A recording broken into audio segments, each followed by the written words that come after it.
တက်ကလေး2026ခုနှစ်ကိုရိုးရပေါ် channel မှာတစ်ဆင့်ဆရာကြီးဦးမြတ်ဆန်မှနေ့တည်မင်္ဂလာဆုတောင်းနေနဲ့ခဏသားသမီးများကိုအေးချမ်းသာယာပါစေကြောင်းစိတ်တော်ကအပူများကင်းဝေးပါစေကြောင်းဆုတောင်းမြတ်တာပို့တာပါတယ်ရိုးရပေါ် channel မှာတစ်ဆင့်ဆရာကြီးကိုမျှော်လင့်နေတဲ့ခဏသားသမီးများတော့ဆရာကြီးဦးမြတ်ဆန်ရဲ့ဟောစတာနေမတင်သေးဘူးလားလို့ပြောနေကြတဲ့ခဏသားသမီးများအတွက်နော်ကံကြမ္မာရဲ့အတိတ်အနဲ့ကိုချိန်ဆက်ရှင်ရတဲ့ခုနှစ်သားသမီးများခရစ်တက်ကရစ်တော့ပြောင်းသွားပြီနှစ်တစ်နှစ်တော့ကူးသွားပြီပေါ့ဗျာအဲ့တော့နှစ်အကူးမှာဘာတွေဆောင်လို့ဘာတွေရှောင်ကြရမလဲဘာတွေကဆိုးမှလဲဘာတွေကကောင်းမှလဲအဲ့တော့ကိုယ့်ရဲ့ကံကြမ္မာအတိတ်အနဲ့ကိုချိန်ဆက်ပြီးကြည့်ကျင်ကြတဲ့ခုနှစ်သားသမီးများအတွက်ကိုပြီးခဲ့တဲ့အပတ်ကတော့ဆရာကတနင်္ဂနွေသားသမီးများအတွက်ဘာတွေဆောင်လို့ဘာတွေရှောင်ရမယ်ဆိုတာကိုဆရာတင်ပြပေးခဲ့ပါတယ်အဲ့တော့ဒီတစ်ပတ်မှာတော့ဆရာကရိုးရပေါ် channel မှာတစ်ဆင့်တနင်္လာသားသမီးများရဲ့ကံကြမ္မာအတိတ်အနဲ့ကိုချိန်ဆက်ပေးမှာဖြစ်ပါတယ်အဲ့တော့တနင်္လာသားသမီးများဟာတဲ့ကံကြမ္မာရဲ့အတိတ်အနဲ့ကတော့ကျွန်တော်တို့ဘလုံးကောင်းနဲ့စင်ဝင်တဲ့ကဲ့သို့ဖြစ်ပါမယ်လို့ဆရာကြိုပြောပြရသည်။ဘောင်းစောတနင်္လာသားသမီးများထင်တိုင်းတော့မကျဲစေချင်ဘူးပေါ့ဗျာ။ထုံနည်းတူသွားပဲတဲ့တနင်္လာသားသမီးများ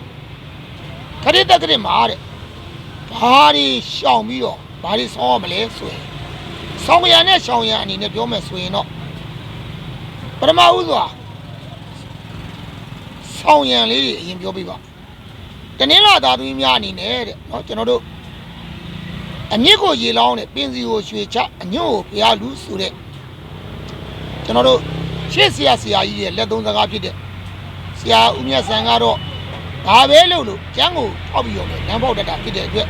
ကျန်းအကိုကားလေးနဲ့ပဲပြောပါအဲ့တော့အမြင့်ကိုရေလောင်းပင်စီကိုရွှေချအညွန့်ကိုဘုရားလူဆိုတဲ့ရှေ့ဆရာကြီးရဲ့စကားပုံအတိုင်းတနင်္လာသားသမီးများအညွန့်နံဖြစ်တော့အင်္ဂါနံပေါ့နော်အင်္ဂါနံအင်္ဂါတော်ကနေပြီးတော့မှစပယ်ပန်းလူတာမျိုးเนาะကျွန်တော်တို့စွန်းတက်စိလူတာမျိုးပြီးလို့ရှိ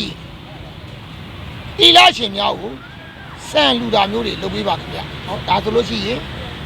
ကျွန်တော်တို့တနင်္လာသားသမီးများအတွက်အစားတောင်းနဲ့ပတ်သက်တာเนาะကျွန်တော်တို့စိတ်ဆင်းရဲကိုယ်ဆင်းရဲနဲ့ပတ်သက်တာတွေအတွက်ကံကောင်းခြင်းဖြစ်ပါပြီးလို့ရှိရင်အမြင့်ကျိုးလို့ခေါ်တဲ့เนาะကျွန်တော်တို့တနင်္လာရဲ့အမြင့်ကျိုးဖြစ်တဲ့ဥစ္စာကတော့တနင်္ဂနွေဖြစ်တယ်အဲ့တော့တနင်္ဂနွေနိုင်တဲ့ပတ်သက်တာလေးတွေအတွက်တော့ကျွန်တော်တို့နင်းချမ်းလို့ရပါမယ်အဲ့တော့တနင်္ဂနွေတော့ကနေပြီးတော့မှကျွန်တော်တို့ရေလူတာမျိုးတော့ကျွန်တော်တို့ပန်းလူတာမျိုးတွေလုပ်ပေးပါခင်ဗျနော်တနင်္ဂနွေတော့မှရေသက်စစ်လူတာမျိုးတွေလုပ်ပေးပါခင်ဗျဒါဆိုရင်ကံကောင်းခြင်းတွေဖြစ်ပါပြီးလို့ရှိရင်တဲ့နော်ကျွန်တော်တို့တနင်္လာသားသမီးများအနေနဲ့ဘဝမှာထူးထူးခြားခြားဖြစ်မဲ့ကံတရားကတော့တော့ကျွန်တော်တို့ဆောင်းရံအနေနဲ့ပြောပြီးသလိုရှောင်းရံအနေနဲ့ကတော့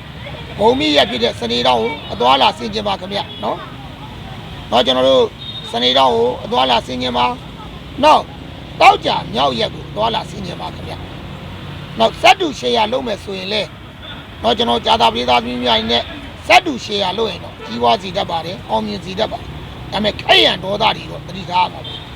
တနင်္လာသားသမီးများဟာစိတ်သက်ခိုင်ပါပါတယ်တော့ကျွန်တော်တို့ပြောရင်ပြောသလိုလုပ်တဲ့လူများဖြစ်ပါတယ်အကြောင်းမလို့ဘာပဲလုပ်လို့စင်စင်သာသာလုပ်စေချင်တာတနင်္လာသားသမီးများပါခင်ဗျနော်နောက်ပြီးလို့ရှိရင်တနင်္လာသားသမီးများအနေနဲ့တောက်ကြသားသမီးများနဲ့စက်တူရှေရမလုပ်စေချင်ပါဘူးခင်ဗျနော်စက်တူရှေရလုပ်လို့ရှိရင်လည်းအရန်ညံ့စီတတ်ပါနော်စက်တူရှေရလုပ်ရင်ရှိတာတွေကုန်စီတတ်တဲ့2026ဖြစ်ပါတယ်တနင်္လာသားသမီးများအနေနဲ့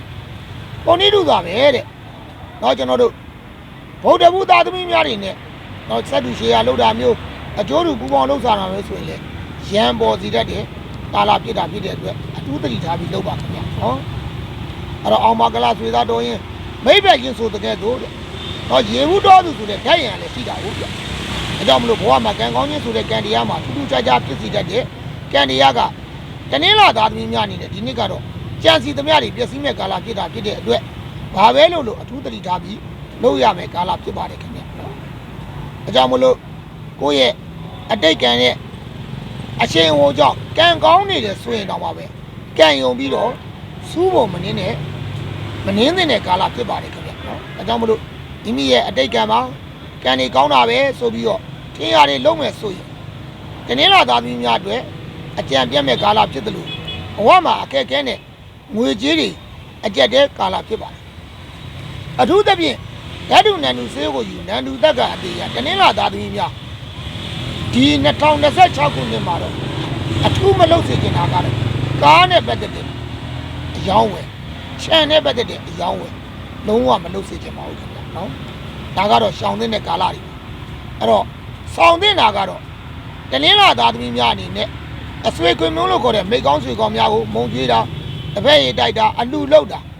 တော့ဒါလေးတွေကိုတော့မကြာခဏလှုပ်စေချင်ပါတယ်။ဘာလို့ဆိုကံပြတ်နေတဲ့ကာလဖြစ်တဲ့အတွက်ကောင်းမှုကုသိုလ်တွေများများလုပ်ပါ။တရားများများလုပ်ပါ။ဘာသာရေးတွေများများလုပ်ပါ။ကောင်းမှုကုသိုလ်တွေများများလုပ်ခြင်းကြောင့်ကိုယ်ပြတ်နေတဲ့ကံတွေပြန်လည်ပြုပြင်ခြင်းဖြစ်စေတတ်တဲ့ကာလဖြစ်ပါတယ်။တနင်္လာသားသမီးများဟာလောက်ကိုသားပြုတာဖြစ်တဲ့အတွက်အေးမြတယ်မြစ်တာတဲ့အပြည့်ဝပေးတယ်။ဒါပေမဲ့